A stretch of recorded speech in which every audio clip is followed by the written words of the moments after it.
Mais uma vez, boa noite a todos. Sejamos todos bem-vindos e bem-vindas.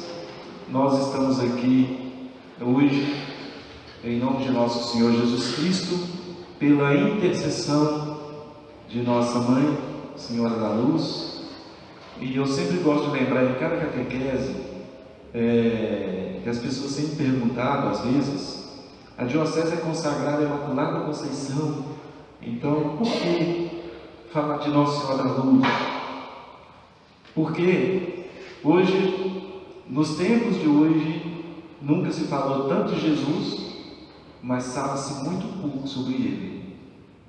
E há muitos perigos, estão confundindo, misturando as coisas, bagunçando tudo, inclusive as falas do Papa Francisco, né? Só chega aqueles pedacinhos, não chega tudo. Então, assim, a mídia é muito tendenciosa, parece só o que quer. Então, no final, Nossa Senhora da Luz é aquela que nós celebramos dia 2 de fevereiro, é aquela que apresenta o menino Jesus no templo, 40 dias depois que Jesus nasceu, como era o costume dos judeus, 40 dias depois que o menino nascia, ele era apresentado ao templo, apresentado a Deus. Então, foi o dia que ela apresentou o menino Jesus no templo. E nesse dia, o velho Simeão que estava lá, reconheceu, pela graça de Deus, pelo poder do Espírito, que aquela criança, uma no meio de tantas, nos braços daquela mãe, era verdadeiro Deus e verdadeiro homem. Então, o que a mãe faz? É uma Maria, mãe de Jesus só, mas são centenas e milhares de títulos. Cada título dela é uma ação de Deus, uma bênção de Deus, uma graça que Deus realiza pela intercessão da mesma mãe. Uma é a bênção e a graça que Deus realiza no mundo pela intercessão de Maria em Nossa Senhora Aparecida, outra em Nossa Senhora de Lourdes, outra em Nossa Senhora de Fátima e outra em Nossa Senhora da Luz. Então, quem é a Nossa Senhora da Luz? Aquela que apresenta a luz do mundo, que é Jesus. E a mensagem dela é assim, eu sou a mãe de Jesus e vossa mãe. Eu dei, meu Filho Jesus Cristo, que é a luz do mundo, para que não mais vivais nas trevas. Então é o convite da mãe, permaneça nele, fazei tudo o que ele vos disser, mas cuidado para não ser enganado. Então nós estamos aqui, o nosso papel é ajudar as paróquias, porque que tempo que nós temos para falar das coisas de Deus? Na missa não dá tempo, se passar de uma hora o povo quer matar o padre, não dá. Se eu marco formação, não vai, porque quer matar o padre também, está tomando meu tempo, em novela, deixar palunas, parar com isso. Mas então que tempo que nós temos? Como é que eu posso amar quem que não conheço? Não tem jeito. Santo Agostinho falava, não tem como você amar o que você não conhece. E como nós não conhecemos quase nada da igreja, qualquer coisa que aparece ali leva a gente embora. Tem um cara fazendo isso aqui, vamos lá. Tem outro papo isso aqui, vamos lá. Então, nós estamos aqui para conhecer melhor quem é Jesus. Para conhecer quem é Jesus, a igreja fala muito da mãe dele. Por quê? Nós dizemos que Maria é Imaculada Conceição. Conceição vem de concepção, quer dizer que o nascimento dela foi reconhecido como imaculado pela igreja. Por quê? Para que o filho que nascesse dela fosse livre da culpa original. Deus preservou a mãe da culpa original, e ela teve o mérito de se manter sem pecado. Foi mérito dela, se ela pecasse, acabou a Imaculada Conceição, mas ela manteve a força de não pecar. Nós dizemos que ela é virgem perpétua, antes do parto, no parto e depois do parto, para falar o quê? Que Jesus que nasceu dela não é filho biológico de José. Como que se eu fizesse um teste de DNA com Jesus, o que eu ia encontrar? e encontrar só o DNA da mãe. Como é que é isso? Depois, você chegando no céu, você se pergunta a Deus. Porque tem coisa que tem gente de explicar, não. Isso está na Bíblia, Padre? Está implícito. E está explícito na tradição apostólica, que é palavra de Deus também. Nós dizemos que Maria, ela é mãe de Deus, porque ela é mãe do Filho de Deus encarnado. Isso quer dizer que o humano e o divino em Jesus se uniram e nunca mais vão se separar. Então, algum dia Jesus vai voltar a ser um Espírito junto com o Pai e com o Espírito Santo? Não. Ele é homem, ressuscitado, e continua sendo humano. Então nós olhamos para a mãe falando, ela é mãe dele, porque ela é mãe, porque nela o Pai eterno, pelo poder do Espírito, gerou, o Verbo.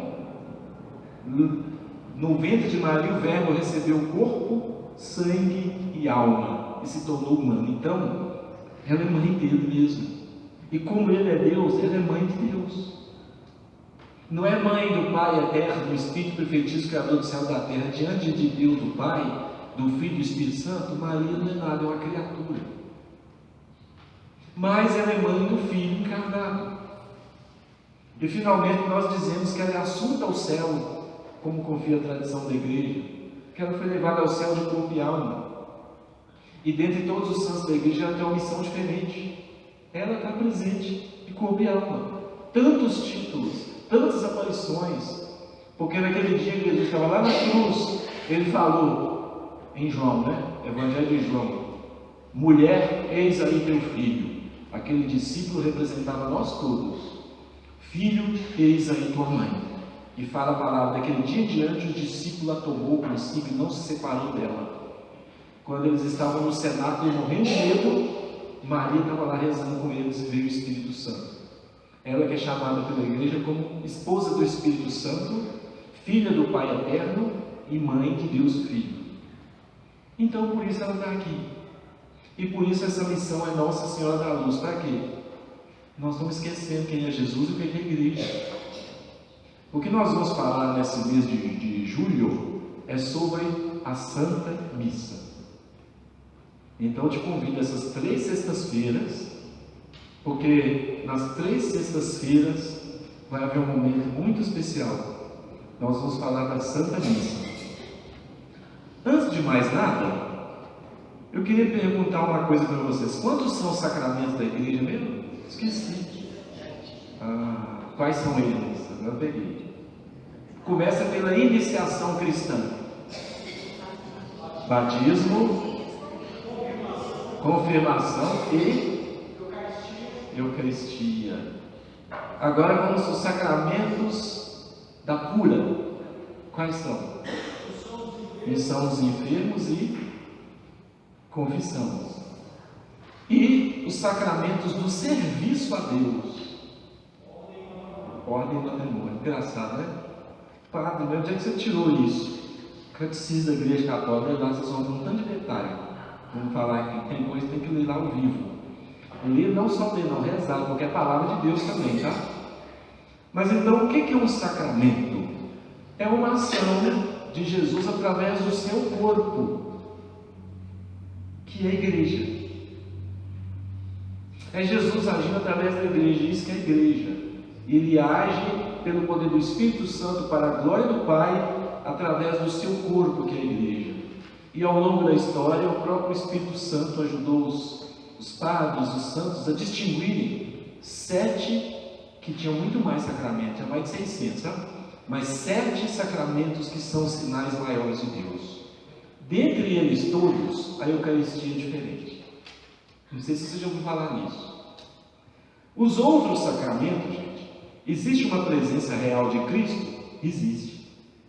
No batismo, na confirmação, na unção dos enfermos, na confissão, no matrimônio, na ordem, existe. Só que nós dizemos que é uma presença real dinâmica. Por quê? Jesus está realizando uma ação através dele. É a força do sacramento. Entende? Quer dizer, Jesus está agindo ali. Ele está realmente presente no batismo, realmente presente na confirmação, realmente presente, dinamicamente, em ação. Agora, e a Eucaristia? É uma presença real, de Cristo. Como assim? É uma presença verdadeira, real, dele, em corpo, sangue, alma e divindade. E nos outros sacramentos? É uma presença dinâmica da ação de Jesus. E na Eucaristia? É uma presença real, não subjetiva, objetiva dele, corpo, sangue, alma e divindade. A Eucaristia é chamado de o sacramento do amor de Deus. É o sacramento dos sacramentos. Os santos da história da igreja foram dizendo isso. A Eucaristia é o lugar, é o ápice, quer dizer, o lugar mais alto, é aquilo que faz a igreja, a Eucaristia. Então ela é fonte, quer dizer, tudo começa nela, naquele dia que Jesus instituiu, na Santa Ceia, e tudo caminha para ela, ela é o ápice. Tudo aponta para Jesus, tudo aponta para a Eucaristia. Vamos por parte. Por que eu estou falando da Eucaristia? Qual que é o outro nome? Qual que é o sacramento no qual nós celebramos a missa? É o sacramento da Eucaristia. Então eu posso chamar a missa com outro nome, quem sabe? Missa vem de missão, né? É o nome que nós damos aqui, mas tem um nome mais, vamos dizer assim, o nome mais profundo da missa é celebração eucarística. Por isso hoje, nesse dia, nós vamos falar da Eucaristia. É um tema assim, porque é difícil eu não vou explicar o mistério de Deus, porque nós estamos falando da Eucaristia, o maior milagre que existe entre nós, na Igreja Católica Apostólica Romana, é a Eucaristia. Aquilo que nos diferencia e distingue de todos os outros grupos é a Eucaristia. A Eucaristia existe aqui e nós vamos falar um pouco sobre isso. Para depois nós falarmos das partes da missa onde acontece a celebração eucarística. Olha, quando você chega lá, vamos começar na Bíblia. Se você tiver com a sua palavra de Deus aí, o Evangelho de João, capítulo 6. Evangelho de João, capítulo 6. A partir do versículo 50, está escrito assim, vou ler para vocês. Este é o pão que desceu do céu, para que não morra todo aquele que dele comer. Como assim pão que desceu do céu? Jesus falou, eu sou o pão da vida. Eu sou o pão da vida. Vossos pais no deserto comeram maná e morreram. Este é o pão que desceu do céu, para que não morra todo aquele que nele crê.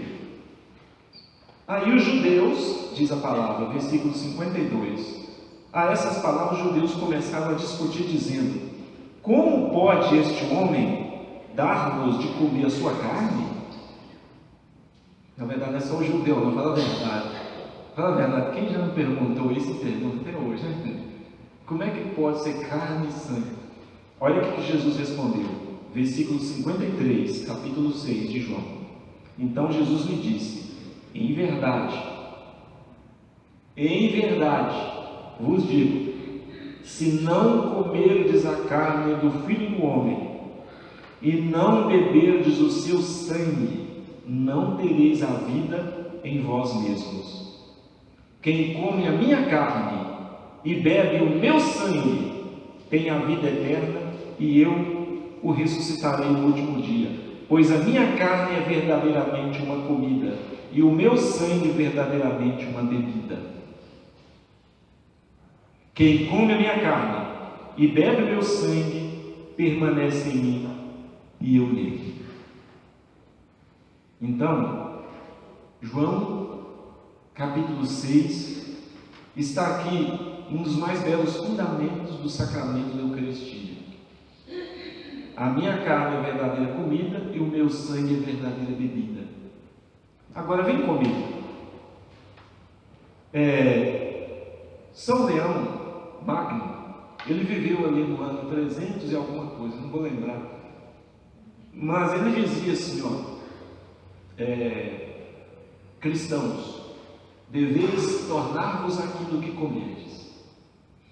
São Leão lembrava o seguinte, por exemplo, de tudo na natureza, como é que o meu corpo vai se formando? Eu tomo um alimento, isso é uma concepção antiga, mas que não deixa de ser verdadeira. Todo alimento que eu tomo faz parte de mim. Quer dizer, esse meu corpo que vocês estão olhando aqui, foi nutrido desde a minha infância por vários tipos de alimento. Isso me fizeram crescer, alimentaram, quer dizer, a matéria, a biologia, vida que devora vida, por assim dizer. Nós comemos das plantas, dos animais. Bom, então, daí vem aquele ditado, aquela piada, né? Diga-me o que comes e direi como tu és. Não é para comer porcaria, vou virar uma porcaria também. Tá bom, aí São Leão dizia assim, cristão, tornai-vos aquilo que comeis. Agora presta atenção, se eu estou na Eucaristia, o que eu vou comer? O que eu vou comer? O corpo de... Se eu comer o corpo de Jesus, e quando eu tenho a comunhão nas duas espécies, beber o seu sangue, o que eu devo me tornar? Se eu estou tomando do corpo dele, quer dizer, eu vou me tornar o corpo dele. Aí São Leão dizia, a igreja é o corpo de Cristo. É Jesus que continua agindo, ele escolheu assim.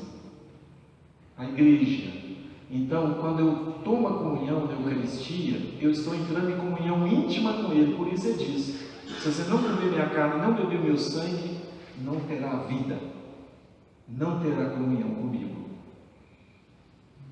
Agora vamos a outra citação. Você já está com a palavra aí? 1 Coríntios, capítulo 11, versículo 22. A partir do versículo 22. Aliás, vamos no 23. Eu recebi do Senhor, diz São Paulo, o que vos transmiti. A carta a Coríntios, ela foi escrita muito antes dos evangelhos, tá? Foi dos primeiros escritos do Novo Testamento. Eu recebi do Senhor o que vos transmiti. Quando São Paulo fala isso, ele está dizendo o quê? Pedro que me contou, João que me contou, foi Tiago, irmão, que me contou. Não, eu recebi do Senhor. Paulo era um homem muito culto, não era um cara ignorante, que não se ocupa de mentira nem de enrolação. Se ele falou que foi o Senhor que deu a ele, que transmitiu a ele, por quê? Porque foi o Senhor que transmitiu a ele. E o que transmitiu a ele? Olha só, o que o Senhor Jesus, na noite em que foi entregue, tomou o pão, e depois de ter dado graças, partiu e disse, isto é o meu corpo, que é entregue por vós, fazer isto em memória de mim. Do mesmo modo, depois de haver ceado, tomou o cálice, dizendo, este cálice é a nova aliança do meu sangue, todas as vezes que o bebedes, fazei-o em memória de mim. E diz assim ainda, versículo 26, assim todas as vezes que comeis deste pão e bebeis deste cálice, lembrais a morte do Senhor até que ele venha.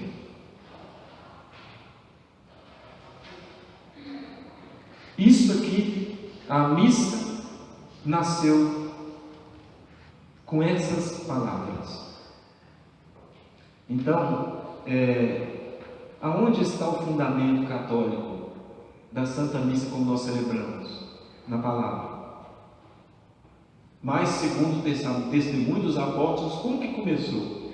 Assim, eles se reuniam, faziam uma ceia, que tinha o pão e o vinho, e eles liam as palavras dos apóstolos, pronunciavam estas palavras.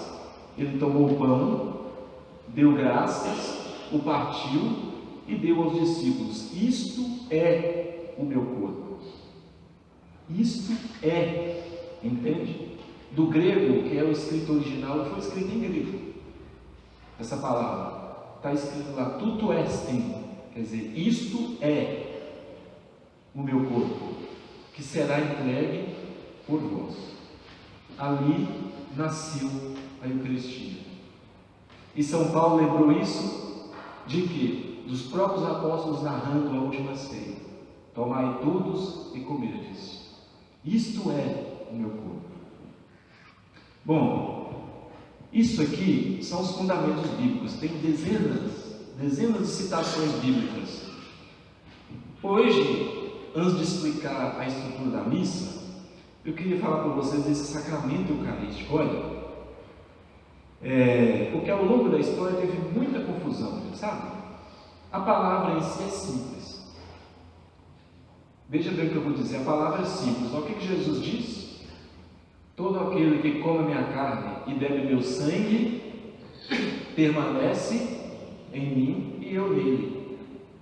Se eu comer a carne e beber o sangue do Senhor, eu vou ter a vida, aquela que é eterna. Quem não come a carne e não bebe meu sangue, não tem a vida em si. Então a palavra é simples. E quando ele pegou o pão, ele estava com o pão nas mãos na ceia. Isto é meu corpo.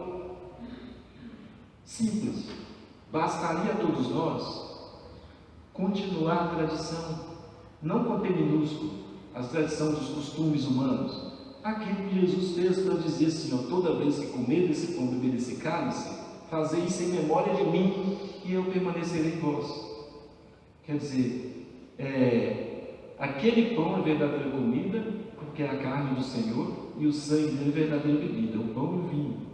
Bastaria para nós saber disso, continuar. Mas como ser humano, ele indaga. Isso não é ruim, não. Ele questiona. Ao longo dos séculos começou a se perguntar: Eucaristia? Como é que é Jesus presente? Como assim presença real? Eu estou vendo pão. Quando eu provo, tem gosto de pão. E o vinho? Tem gosto de vinho. E tem álcool nele. Como é que é a presença real? E nós somos, além disso, ao longo de todos os séculos, bombardeados pela reforma protestante. Porque ela aconteceu num momento que estava havendo uma crise mundial, lá pelo século XVI. Havia muita coisa, muitos erros humanos, mas não quer dizer que eram erros da igreja enquanto corpo de Cristo. A gente não pode misturar as coisas. Não quer dizer porque alguns erram, não quer dizer que é tudo porcaria. Agora, olha o seguinte, eu vou ler um trecho aqui para vocês. Isso aqui é uma citação tirada de uma obra de Calvino, que foi um dos grandes reformadores. Olha só o que ele diz: a ceia que o Senhor nos testemunha, que temos completo perdão de todos os nossos pecados pelo único sacrifício de Jesus Cristo, que Ele mesmo uma única vez realizou na cruz, e também que pelo Espírito Santo somos incorporados, que agora com o seu verdadeiro corpo não está na terra, mas no céu à direita do Pai, e lá quer ser adorado por nós. Até aqui, tudo bem, estou vendo nada demais. Agora olha só, a missa, porém, ensina que Cristo deve ser sacrificado todo dia pelos sacerdotes na missa, em favor dos vivos e dos mortos, e que esses sem a missa não têm perdão dos pecados pelo sofrimento de Cristo, e também que Cristo está corporalmente presente sob a forma de pão e vinho, e por isso neles deve ser adorado. A missa, então, no fundo, não é outra coisa senão a negação do único sacrifício e sofrimento de Cristo, e uma idolatria abominável. Isso persiste até os dias de hoje. E muitos de nós católicos têm concordado com isso. Esqueci de colocar a multa aqui. O pessoal da Vivo querendo vender um pacote, eu não quero comprar, mas eles são insistentes. Né? Bom, não é isso que a igreja ensina. Por que eu comecei com essa citação de Calvino? Ele, Lutero, dizia o seguinte: Lutero pensava assim, antes de separar da igreja, que o que é a missa para mim? A missa para mim é isso. O sacerdote, ele consagra o pão e o vinho, que continua sendo pão e vinho. E naquele momento que ele está rezando a missa, Jesus está espiritualmente presente. Então, quando você come ali, você está comendo espiritualmente Jesus. Acabou a missa, você pode julgar aqui fora, porque só funciona na hora da missa. Só é consagrado na hora da missa, é vir consagrado na hora da missa. E muitos de nós estão vivendo isso nas paróquias. Fala que não dá. Vocês nunca ouviram isso. Isso é um erro. Isso é uma heresia, porque a igreja nunca falou isso. Eles separam o sacrifício de Cristo do sacrifício da missa. Eles falam que nós, padres, matamos Jesus, queremos matar Jesus todo dia no altar de novo. Então, assim, toda a divisão que aconteceu foi fruto de um engano, de um pensamento errado, de mágoa e de dúvida.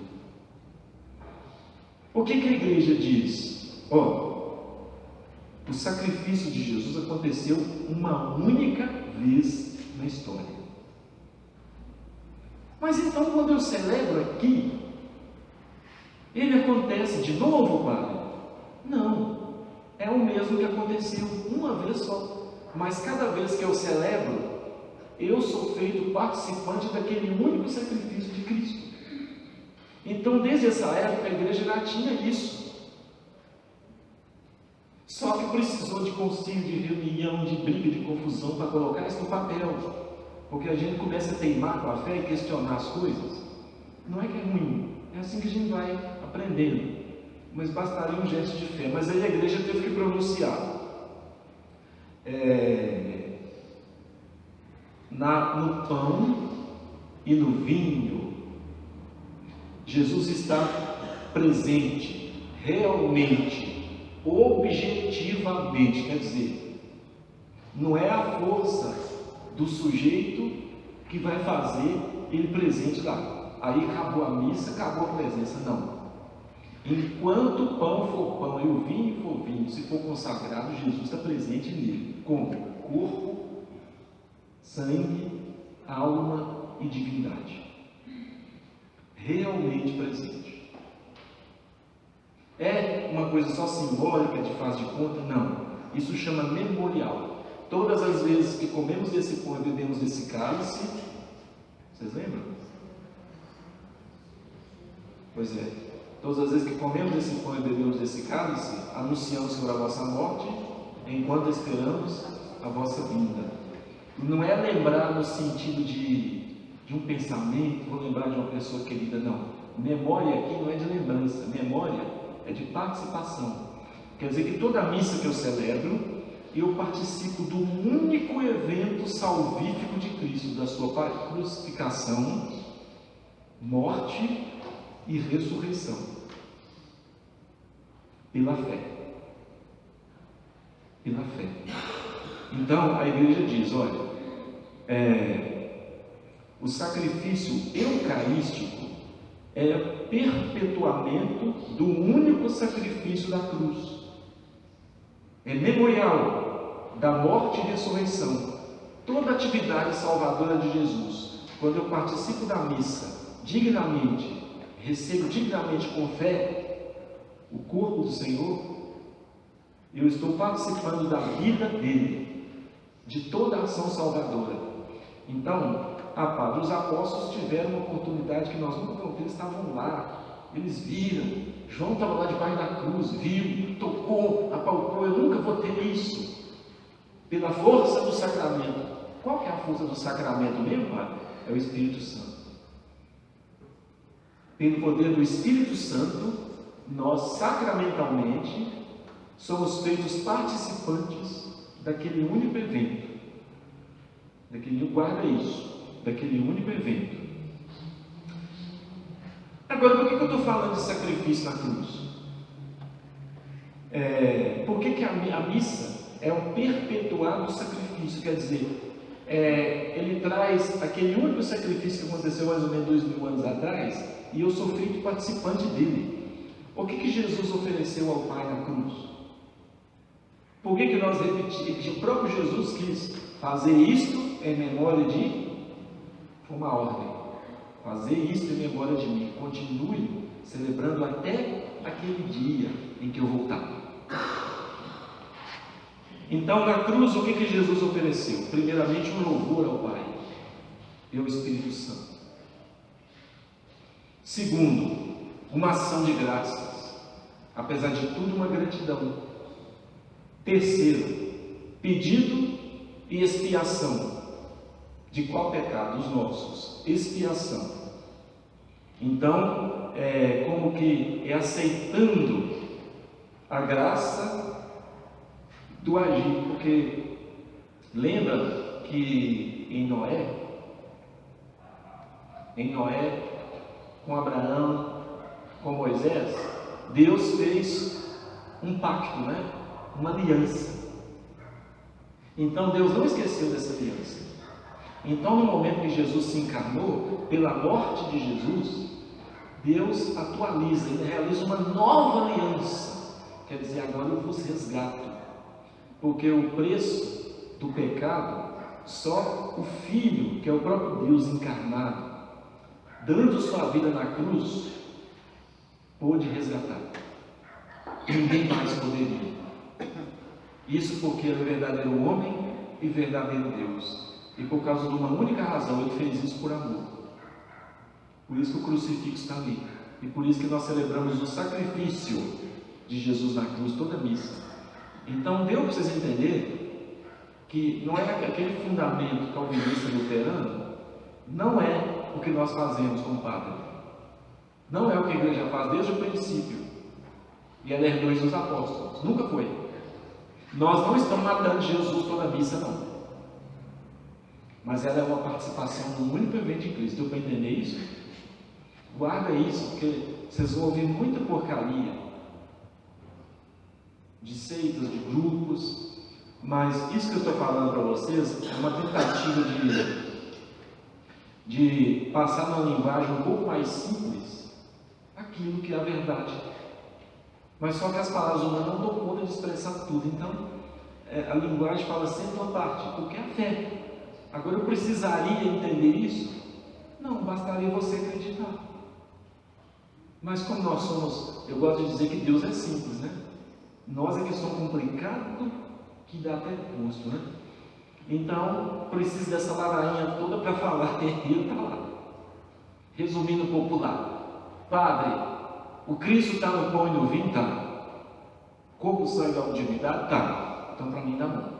Mas para outros, não. Tem que tentar explicar. Então, ao longo da história, teve muita briga, muita confusão. Ele está, ele não está. É verdade, não é? Agora, como que a igreja tenta explicar? Pão e vinho. Antigamente, na época da Idade Média, Santo Tomás de Aquino usou um dos filósofos gregos para tentar explicar esse mistério, que ele diz que é mistério. Mistério quer dizer que nós não vamos entender nunca. Isso quer dizer mistério. É verdade que tem aqueles livros da Agatha Christie e outros personagens, mistério, só que aquilo é enigma, aquilo não é mistério, não. Mistério é só aquilo que nunca tem uma explicação. Quanto mais eu entendo, mais eu entendo que eu não entendo nada. Deus é assim. Então, Santo Tomás de Aquino dizia assim: olha, aquilo que eu toco, que eu cheiro, o gosto, o que eu vejo, não é a essência das coisas, é o que ele chamou de acidente, é a espécie. Então, por exemplo, eu estou pegando aqui nessa estante de ardósia, se ela cair no meu pé, eu vou gritar para a Dedéu, que é muito pesada, tem um cheiro de pedra, é fria, ainda mais que está no tempo frio, a ardósia é mais fria ainda. Isso que os sentidos percebem não é a totalidade da coisa. não é a essência, são os acidentes. Vamos supor, o carro tem a cor, só para dar um exemplo, para tentar explicar. Tem o mesmo carro, vamos ter um Fusquinha. Ali tem um Fusquinha azul, um Fusquinha vermelho, um Fusquinha amarelo e um Fusquinha branco. Ah, entendi, então são 4 carros totalmente diferentes. Não, são 4 Fusquinhas, mas a cor deles é diferente, isso é um acidente, entendeu?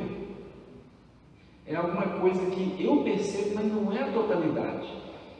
Então ele dizia que a essência é aquilo que constitui. Nós, seres humanos, conseguimos perceber a essência das coisas, segundo essa visão antiga? Não. Nós só percebemos aquilo que os sentidos tocam. Isso, cara, quem gosta de estudar aí, física, né? Especialmente naquele campo da física quântica, vocês vão entender que está começando a dar um parafuso e um nó na cabeça de muita gente, né? Na própria definição de matéria está mudando, mas... Então, não sei se deu para entender mais ou menos o que eu disse. Então, a igreja diz assim, olha, o pão, depois de consagrado, o pão, ele continua sendo espécie pão. Vai ter gosto de pão, cheiro de pão, textura de pão. Mas depois de consagrado, aquilo que o constitui, a sua constituição muda. A essência dele é Jesus vivo realmente. Então, os meus sentidos só vão perceber o pão. Como eu não consigo perceber a essência das coisas, é só pão. Mas é Cristo presente. Isso é difícil de falar. É Ele presente. Isto é o meu corpo. De onde que nós tiramos isso, gente? De simplesmente aqui, ó. Tomar e comer. Isto é o meu corpo. E deu a eles para comer. Isto é o meu sangue. Isto é. Tuto est. Isto é. Essas duas palavrinhas, uma letrinha, né? Isto é o meu corpo. Isto é o meu sangue. Tentando explicar isso para combater esses erros que foram aparecendo, né? Lutero dizia assim, ó, não muda nada. O pão é pão e pronto. Só que naquela hora Jesus está espiritualmente presente ali. Então você come pão mesmo. E espiritualmente, pela sua fé, você tem a comunhão com Ele. Pronto. Acabou a celebração, você não precisa guardar no sacrário, não. Você só com aquilo ali, ou guarda para amanhã, aí tá. Porque o pão volta a ser pão. O que a igreja diz? Na consagração, o pão se torna corpo e o vinho se torna sangue. A substância, a essência. Porque a aparência que os sentidos percebem é a mesma coisa. Enquanto o pão consagrado for pão, ele é Cristo realmente presente. Enquanto o vinho consagrado for vinho, ele é Jesus Cristo realmente presente. É tanto, gente, que se cair uma hóstia consagrada no chão, na lama, o que eu faço? Eu pego, jogo numa vasilhinha com água e coloco no lugar digno perto do sacrário e deixo lá. De vez em quando eu vou lá e mexo assim, ou não. Dissolveu, deixou de ser pão, deixou de ser consagrado.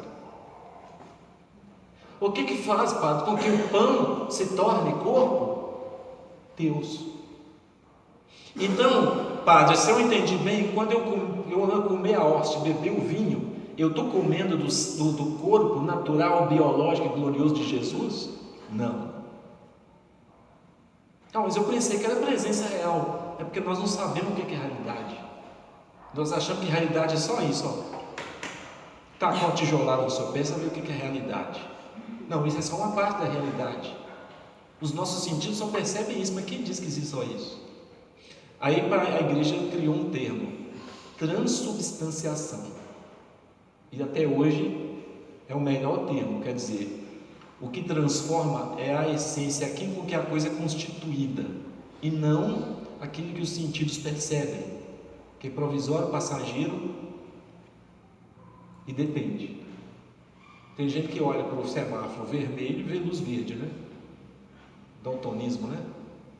Pois é, então qual que é a realidade? Se todo mundo fosse daltônico, ninguém ia conhecer o vermelho. Aí o vermelho deixaria de existir por causa disso? Não, só eu que não percebo. Se todo mundo nascesse cego, ninguém nunca ia ver a luz. Aí a luz deixou de existir. Não, nós que não a vemos. Entende a diferença? É difícil explicar isso. Mas então, quando eu tomo o corpo e o sangue de Jesus, o que eu estou comendo? Da presença real, sacramental, memorial de Jesus. Ele presente. Quer dizer que quando eu tomo o corpo e tomo o sangue, eu estou comungando a humanidade, a missão de Jesus, com o mesmo destino dele, cruz e ressurreição. Eu estou participando da vida dele. E uma participação muito mais forte do que, por exemplo, não precisa de Eucaristia, não precisa desses trem, não, é só eu viver uma vida digna e estar em comunhão com Ele na minha oração, na ajuda dos irmãos, que isso basta. Mas o Senhor quis tomar e comer. Isto é o meu corpo, isto é o meu sangue. Se não comerdes a carne, não beberdes o sangue, não terão a vida em vós. É diferente, é a plenitude, entendeu? Onde a Bíblia, a vida de Jesus está presente, está. Onde eu celebro os outros sacramentos, Ele está presente, está. Onde as pessoas estão reunidas em nome de Jesus, como aqui, Ele está aqui presente aqui, está. Ele está aqui presente, não tem dúvida disso. Agora, realmente, objetivamente presente é no pão e no vinho consagrados. Isso quer dizer que quando eu vou morder a hóstia, a gente não morde, né? Vamos supor, quando eu pôr na minha boca, eu não vou sentir gosto de carne, é pão, é aquilo que os sentidos percebem. A hóstia consagrada não é o corpo natural, biológico, glorioso, ressuscitado de Jesus, mas é a presença sacramental real dele.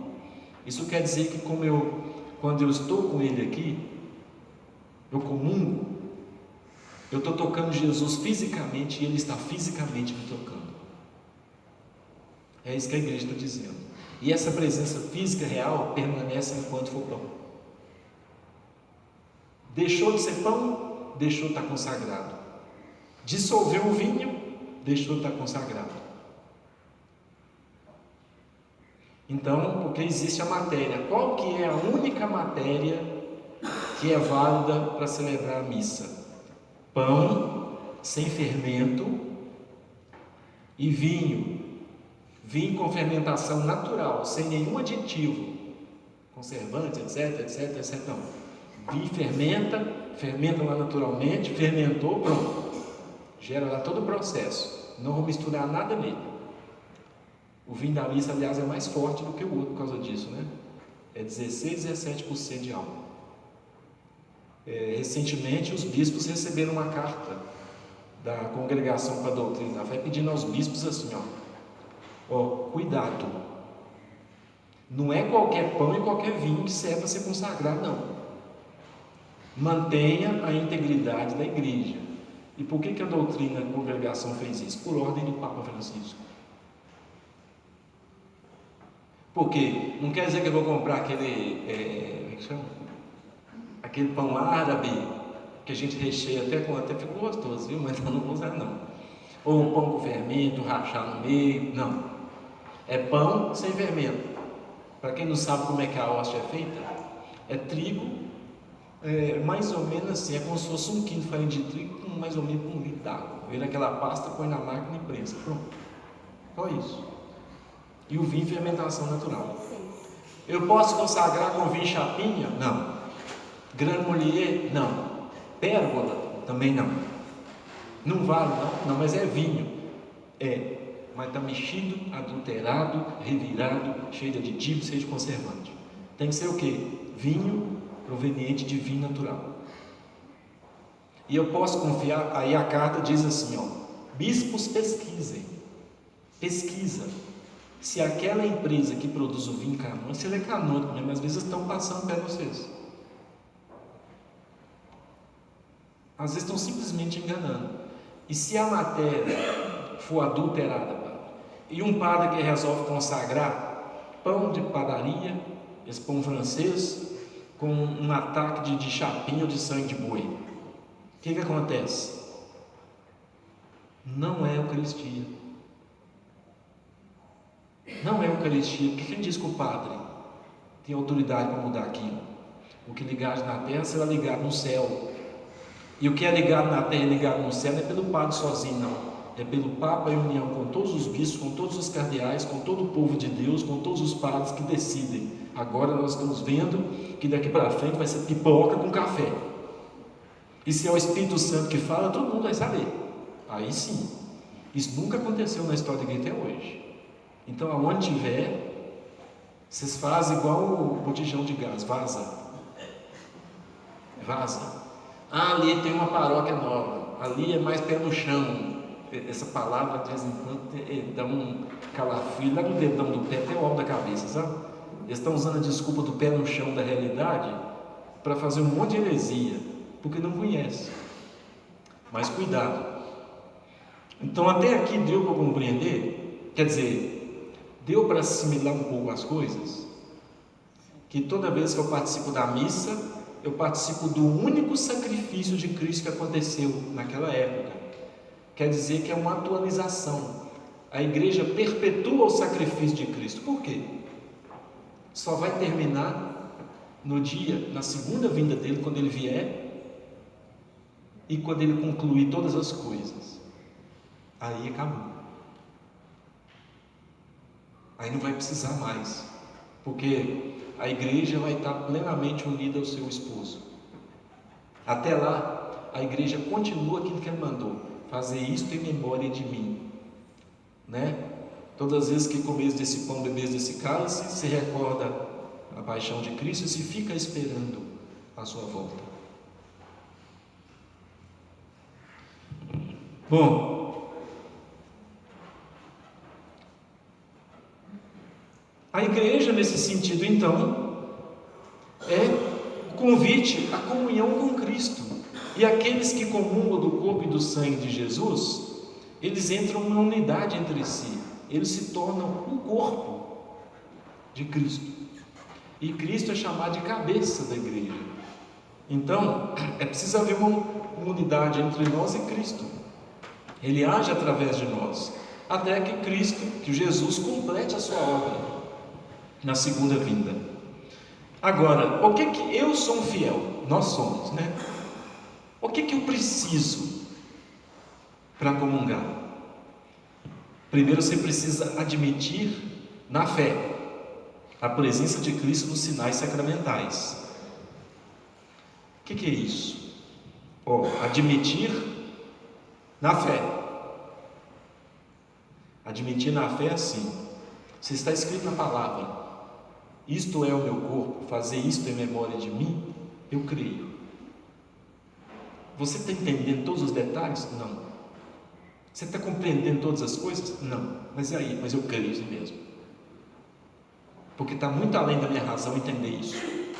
E eu não preciso de totais provas científicas de um cientista botar a hóstia lá, não, agora está provado. É ele mesmo, porque agora nós temos uma tecnologia que daqui a 2 milhões de anos atrás não tinha, agora nós podemos, não, isso não vai acontecer nunca, vamos ser realistas.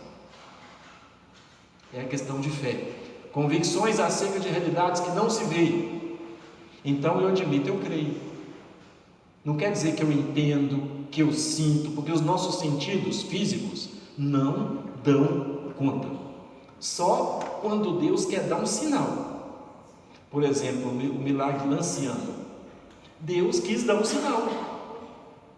Então ele fez a hóstia, o pão na mão do padre virar um pedaço do miocárdio, um músculo do coração, e com um tipo de sangue, em que todos os lugares onde tem a experiência do milagre eucarístico é o mesmo tipo de sangue, AB. E onde se encontra a maior parte do sangue AB no mundo? No povo judeu. Interessante, né? Vou falar que é coincidência demais. Mas por que os sentidos percebem? Porque Deus quis deixar um presente. Bem-aventurados os que crerem sem terem visto. Mas tem os que precisam. Então, Deus vai lá e faz o sinal. Então o que eu preciso? Fé. Olha, 20% da fé é aquilo que eu dou conta de falar, de explicar. Isso que eu estou falando para vocês aqui, ó, é 20%. Não é nada ainda. Isso é só para gerar em nós um amor. E porque nós precisamos, porque hoje nós estamos no tempo da razão, sem isso aqui não damos conta. Agora, procurasse a minha avó, minha bisavó, ela precisaria ouvir isso aqui? Não. Perder tempo explicar para ela. Para quê? Ela crê. Ali é o corpo, ali é o sangue. E Deus toca a alma e o coração das pessoas. Então, quando eu admito na fé e eu comungo com o devido respeito, o que acontece comigo? Eu sou incluído no amor trinitário por Jesus. Jesus disse assim, ó: eu sou o caminho, eu sou a verdade, eu sou a vida. Ninguém vai ao Pai senão por mim. Quando eu comungo com amor, eu estou digno dele, eu participo do amor dele. Então ele me coloca no seio da Trindade. E o que acontece? A alma que recebe dignamente o Senhor entra em união com Cristo, e através de Cristo entra em comunhão com o Criador. Só que é preciso você ser digno. Isso que é interessante, ó. Entre os protestantes até hoje é mais ou menos assim. Jesus morreu uma única vez, e está certo. Então, por essa única vez que ele morreu, ele pagou por todos os nossos pecados, está certo. E nós não podemos contribuir com nada disso. Então, eu não preciso de confessar, não preciso de nada, é só eu ter fé e pronto. Peço perdão em qualquer canto que eu vou e pronto, está resolvido. Só que para nós isso não é a teologia católica. Desde os primórdios que aconteciam, Deus quis se servir do ser humano como instrumento da sua obra. Isso nós seguimos, porque diante de certas correntes protestantes, o ser humano não pode fazer nada. Deus faz tudo sozinho. Seja pecador ou não pecador, Deus vai te usar do mesmo jeito. Para nós não. Jesus quis serviço dos seus apóstolos. Deus quis servir do ser humano para continuar a sua obra. Existe uma igreja, porque assim Jesus quis, assim Deus quis, que nós participássemos. Então nós temos que nos fazer dignos. Quando eu peco, existe o sacramento da confissão. Não é a missa sozinha que perdoa o pecado grave, não. Eu tenho que me confessar, um gesto de carinho, de doação. Ah, padre, mas isso não tinha na época dos apóstolos. Não tinha? Não tinha? Vocês acham ruim a confissão de hoje? Sabe como é que era naquela época, gente? Deixa eu dar um exemplo aqui. Vamos supor, está todo mundo confessando. Aí eu chegava aqui, senta, ótimo. Quem que é o primeiro? Vitor. Sobe lá, pega o microfone, fala. Vai falar o quê? Confessa. Mas eu fiz isso, eu fiz não sei o quê, eu fiz não sei o quê, fui eu que matei, fui eu que roubei, peguei mulher não sei quem, eu sou pecador miserável, em voz alta.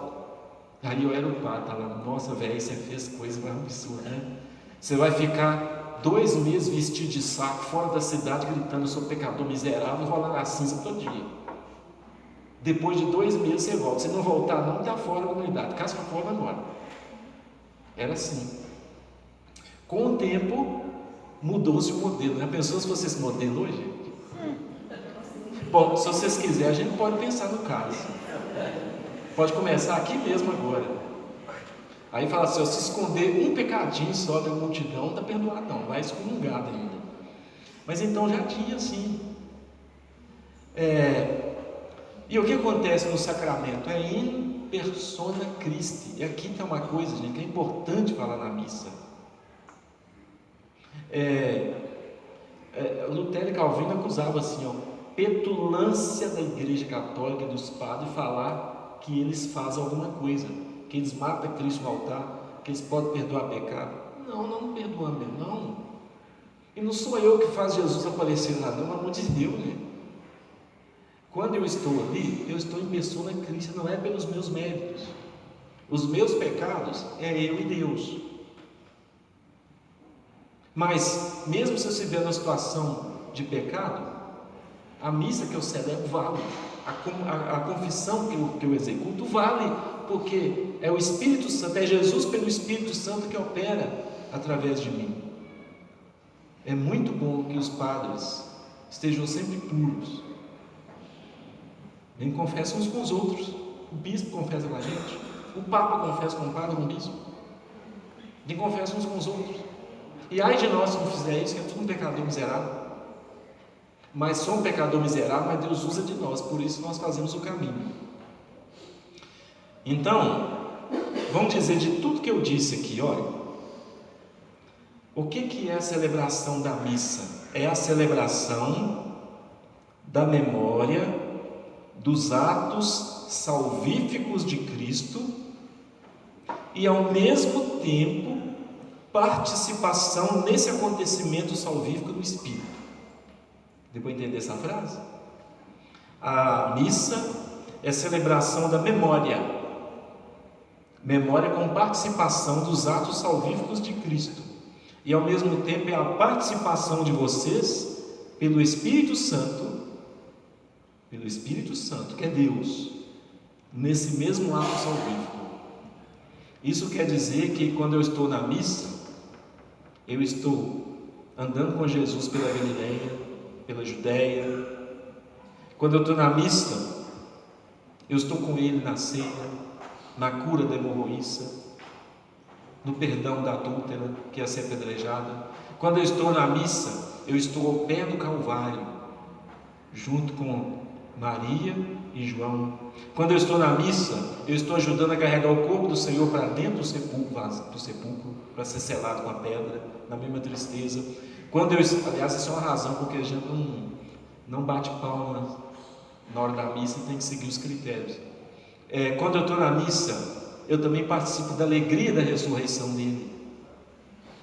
E quando eu estou na missa, eu estou em comunhão com a igreja gloriosa, que são santos, as almas que aguardam a ressurreição, mas estão em Deus.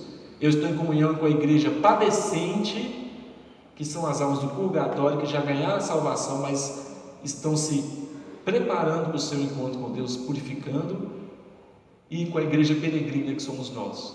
Então, o que é a igreja, o corpo de Cristo? Somos nós, unidos às almas do purgatório, a igreja padecente, e unidos a todos os santos do céu, e unidos a todos os 9 coros angélicos. Quando eu celebro uma missa, todos esses lugares participam da missa. Já ouviram falar isso? Quando eu celebro uma missa, todos os santos do céu, todos os anjos do céu do paraíso, todas as almas do purgatório e toda a humanidade participa dela. Quer dizer, para nós, a humanidade, nós temos que estar presente. A igreja tem esses 3 rostos: peregrina, gloriosa e padecente. Isso é a igreja.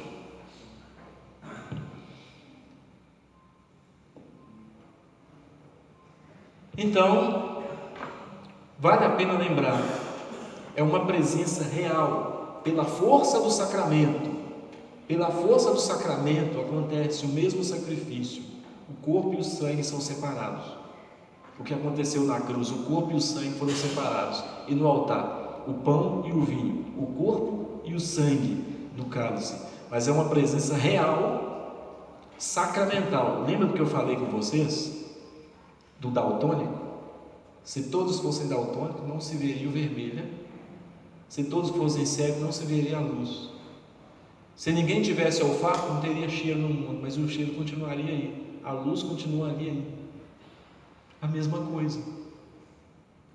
Não é só porque eu estou pegando o corpo, não estou dando pedala robinha de Jesus, não quer dizer que não é a presença real, porque é mais real do que o real.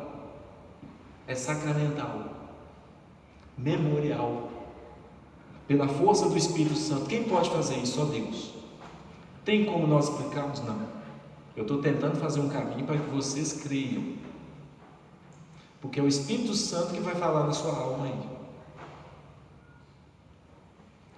Na Eucaristia, o fiel não come partes físicas do corpo de Jesus, presta atenção, mas no pão e no vinho consagrados, comunga da humanidade de Jesus, da sua missão, de seu destino na cruz e ressurreição.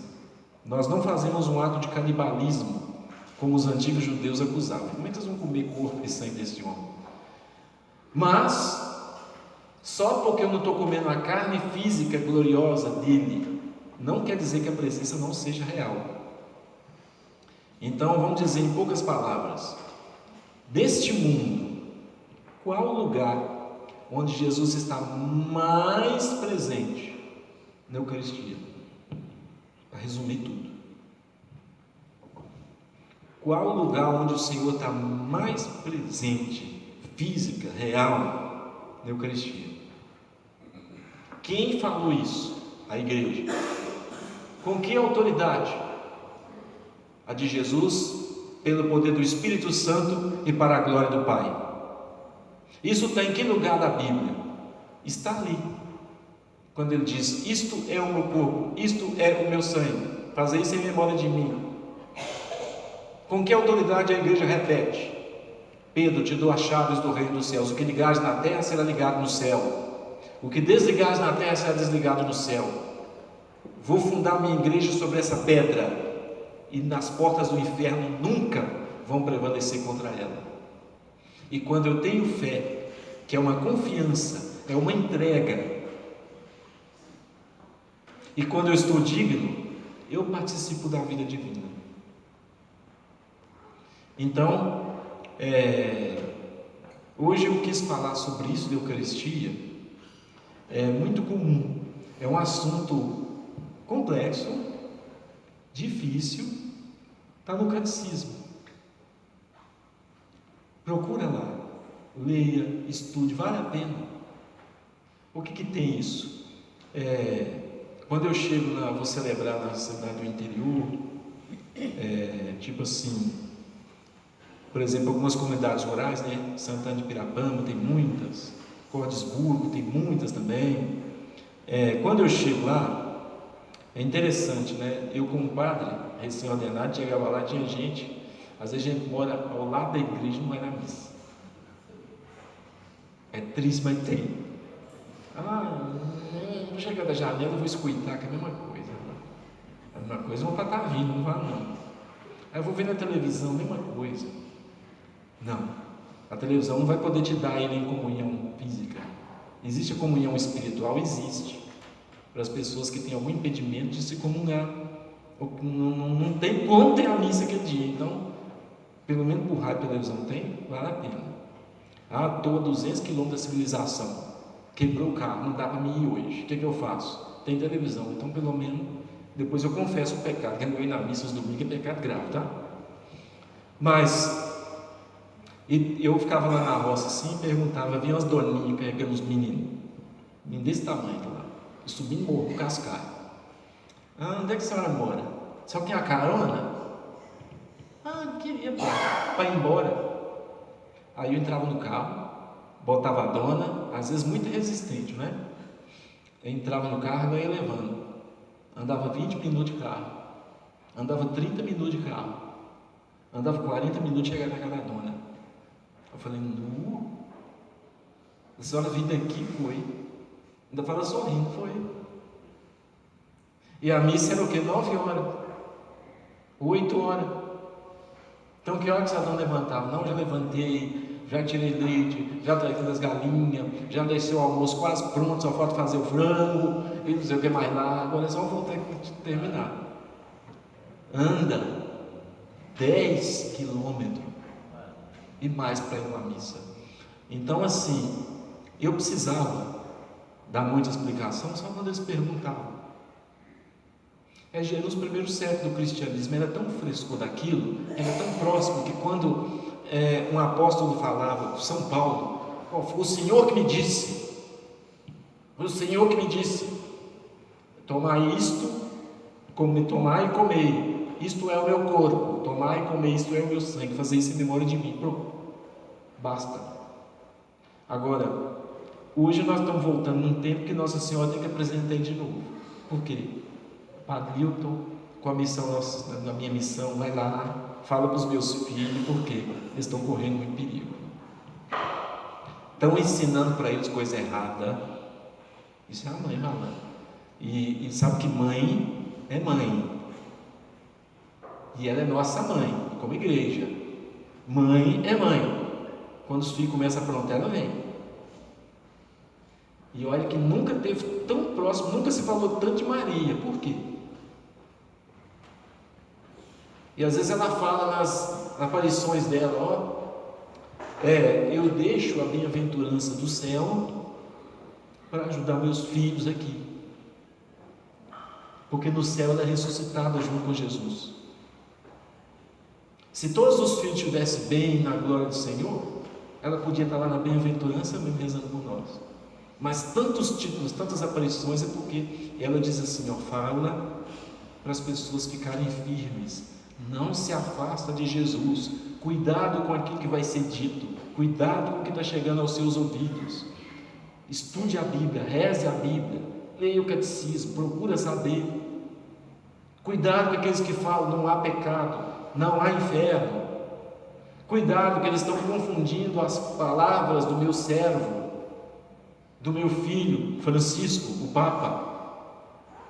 A mídia tendenciosa, ela não fala toda a verdade, fala só um pedacinho da verdade e tece uma coxa de mentira. Se fala do Papa toda hora porque alguma coisa, eles viram que o cara é popular, é latino-americano, eu só podia, mas viram que o cara é popular, é interessante, assim, nós temos um bico ali, vamos entrar. E se fosse um cara diferente? Nem falou nada do Papa. Então fala, meus filhos, tomar cuidado, para não entrar, nós respeitamos todas as religiões da terra, mas nós temos que falar a presença maior de Deus e do Cristo neste mundo, e de Deus neste mundo, Eucaristia. Então, Padre, se eu chegar debaixo de um pé de pau e pedir perdão, é a mesma coisa que eu confessar com o Padre? Claro que não. Só se você estiver numa ilha isolada no fim do mundo, do outro lado do planeta, não tem como ter um radar. Aí você faz isso. E Deus provê. Ou ele faz naufragou do navio, o Padre naufragar lá, não pode, uma coisa mais. Agora, não é a mesma coisa não. E hoje chegou de tal forma que nós não podemos falar aquilo que é a nossa verdade, aquilo que é a verdade. Conhecereis a verdade libertará. Tem 13 dúzias de verdades espalhadas pelo mundo, não existe isso não. É tudo a mesma coisa, Padre. Não é não, gente. Não é não. Deus respeita, Jesus age da maneira que pode nos outros grupos religiosos, mas por excelência está na Eucaristia. Aí vocês falam, mas Padre, eu não entendo, eu não vejo, eu não sinto. É isso mesmo, eu queria entender, ver e sentir. Eu também não sinto não. Vocês acham que é?